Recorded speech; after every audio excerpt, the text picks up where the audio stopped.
Friends, যখনই ক্যালসিয়ামের প্রসঙ্গ আসে সাথে সাথেই আমাদের মাথায় আসে যে ক্যালসিয়াম আমাদের হাড়কে মজবুত করতে সাহায্য করে।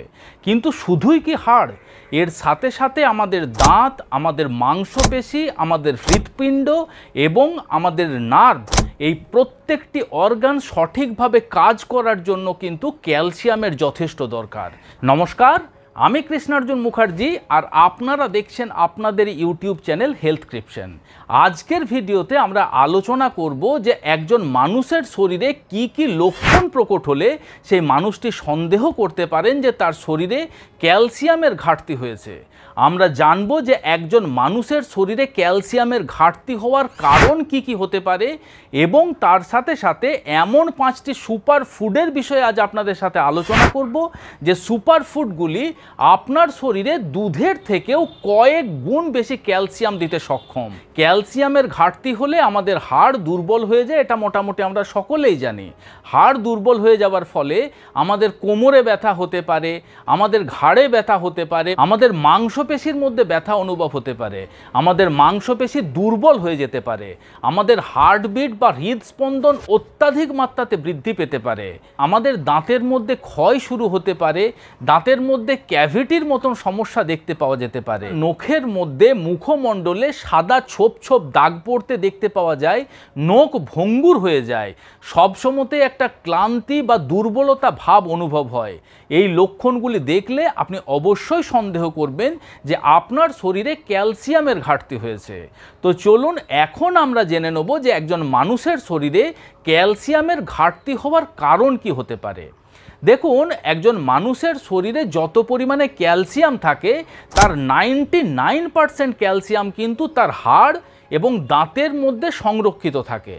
ওই 1% যে ক্যালসিয়াম মানুষের শরীরে অন্যান্য কাজে লাগে, সেই 1% ক্যালসিয়ামের থেকে যখন সামান্য পরিমাণেও ঘাটতি হয় তখন আমাদের শরীর আমাদের হাড়ের থেকে এবং আমাদের দাঁতের থেকে ক্যালসিয়াম টানতে শুরু করে।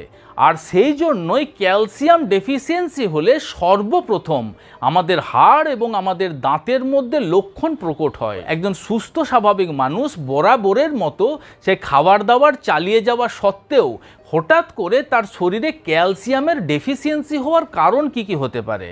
সর্বপ্রথম তো কারণ হতে পারে হয়তো সেই মানুষটি এমন কিছু খাবার খাচ্ছেন যার মধ্যে ক্যালসিয়াম সঠিক মাত্রাতে থাকছে না, বা খাবারের মধ্যে দিয়ে সেই মানুষটির শরীর সঠিক মাত্রাতে ক্যালসিয়াম পাচ্ছে না।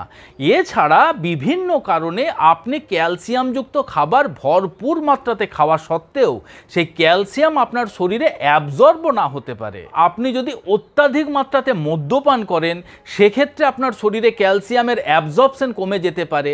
যে মানুষরা নিয়মিতভাবে ধূমপান করছেন তাদের মধ্যেও কিন্তু ক্যালসিয়াম ডেফিসিয়েন্সি বা ক্যালসিয়াম ম্যাল অ্যাবজর্পশনের মতন সমস্যা দেখতে পাওয়া যায়। এছাড়া যে সমস্ত মানুষরা মিষ্টি জাতীয় খাবার খেতে পছন্দ করেন বা নিয়মিত তারা প্রচুর পরিমাণে মিষ্টি জাতীয় খাবার খায় তাদের মধ্যেও কিন্তু ক্যালসিয়াম অ্যাবজর্পশনের ক্ষমতা কম হতে দেখতে পাওয়া যায়। দেখুন, ক্যালসিয়ামের ঘাটতি যে সমস্ত খাবারগুলি মেটাতে পারে সেই খাবারের তালিকা বানাতে গেলে সর্বপ্রথম যে খাবারটি আমাদের মাথায় আসে সেটা হলো দুধ। আমরা ছোটর থেকে শুনে এসেছি যে দুধ আমাদের শরীরে ক্যালসিয়ামের ঘাটতি মেটাতে পারে, দুধের মধ্যে প্রচুর পরিমাণে ক্যালসিয়াম থাকে। কিন্তু আজকের দিনে দাঁড়িয়ে খাঁটি দুধ পাওয়া যতটা মুশকিল, তার সাথে সাথে মার্কেটে যে সমস্ত প্যাকেটবন্দি দুধ পাওয়া যায় তার মধ্যে প্রচুর পরিমাণে ক্ষতিকারক প্রিজারভেটিভ বা কেমিক্যাল ব্যবহার করা হয়। ওই সমস্ত ক্ষতিকারক কেমিক্যাল বা প্রিজারভেটিভ দুধের ক্যালসিয়াম অ্যাবজর্পশনে বাধা হয়ে তো দাঁড়াই, তার সাথে সাথে আপনার শরীরে বিভিন্ন প্রকারের সমস্যা সৃষ্টি করতে পারে। এছাড়া এমন বেশ কিছু মানুষ রয়েছেন তাদের মধ্যে আপনার ল্যাকটোজ ইনটলারেন্সের মতন সমস্যা দেখতে পাওয়া যায়। ল্যাকটোজ ইনটলারেন্স বলতে যে সমস্ত মানুষদের দুধ বা দুগ্ধ জাতীয় খাবার খেলে তাদের শরীরে বিভিন্ন প্রকারের শারীরিক সমস্যা হতে দেখতে পাওয়া যায়, তারাও কিন্তু তাদের খাদ্য তালিকাতে ইচ্ছে হলেও দুধকে যুক্ত করতে পারেন না। এছাড়া যারা ভিগান ডায়েট মেনটেন করেন তাদের ক্ষেত্রেও দুধ খাওয়া সম্ভব হয় না। এমতো পরিস্থিতিতে আমাদের খাদ্য তালিকাতে এমন কিছু খাবারকে যুক্ত করা উচিত যে খাবারগুলি খেলে দুধ না খাওয়া সত্ত্বেও আপনার শরীরে ক্যালসিয়ামের ডেফিসিয়েন্সিকে মেটাতে সাহায্য করবে। সজনে শাক বা মোরিঙ্গা লিফ, হ্যাঁ, ঠিকই শুনেছেন। এই সজনে শাকের মধ্যে দুধের থেকে প্রায় 14 গুণ বেশি ক্যালসিয়াম থাকে।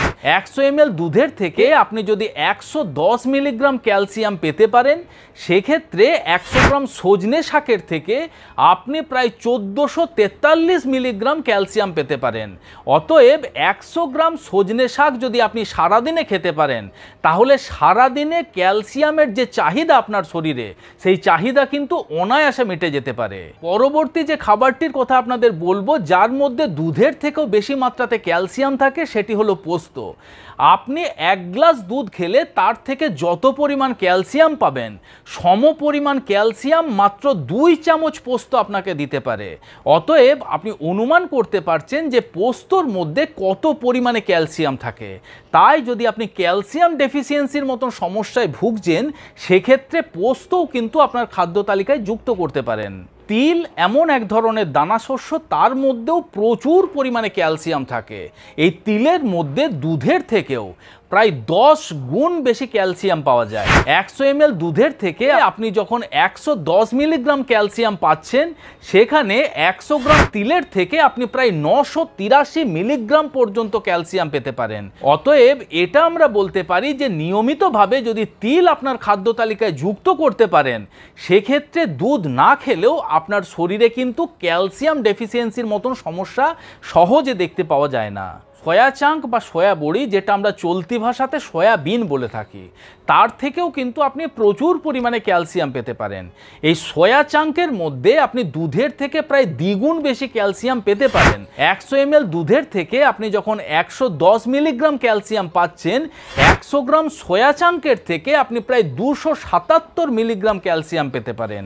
অতএব দ্বিগুণের থেকেও বেশি ক্যালসিয়াম আপনাকে এই সয়া চাঙ্ক দিতে পারে। And last but not the least, almonds বা কাঠবাদাম।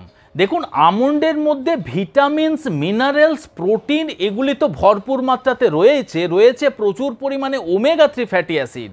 তার সাথে সাথে আমন্ডসের মধ্যে ক্যালসিয়ামও কিন্তু ভরপুর মাত্রায় আপনি পেতে পারেন। 100 ml দুধের থেকে আপনি যত পরিমাণ ক্যালসিয়াম পাবেন, সম পরিমাণ ক্যালসিয়াম মাত্র 30 গ্রাম বাদাম আপনাকে দিতে পারে। তাই যদি আপনি নিয়মিতভাবে আপনার খাদ্য তালিকায় এই কাঠবাদামকে যুক্ত করতে পারেন, তাহলে ক্যালসিয়াম ডেফিসিয়েন্সির সমস্যার থেকেও কিন্তু আপনি মুক্তি পেতে পারেন। আশা করি ভিডিওটি আপনাদের ভালো লেগেছে, ইনফরমেটিভ লেগেছে। যদি ভালো লেগে থাকে তাহলে অবশ্যই ভিডিওটিকে লাইক করবেন। এখনও পর্যন্ত যদি আমাদের এই হেলথক্রিপশন ইউটিউব চ্যানেল আপনারা সাবস্ক্রাইব না করে থাকেন, তাহলে অবশ্যই চ্যানেলটিকে সাবস্ক্রাইব করে পাশে থাকার অনুরোধ রইল। খুব শীঘ্রই দেখা হচ্ছে এই রকম ধরনেরই একটি ইনফরমেটিভ এবং ইন্টারেস্টিং ভিডিওর সাথে। ততক্ষণ নিজেদের খেয়াল রাখবেন। আপনাদের সুস্থতা এবং দীর্ঘায়ু কামনা করছি। ধন্যবাদ।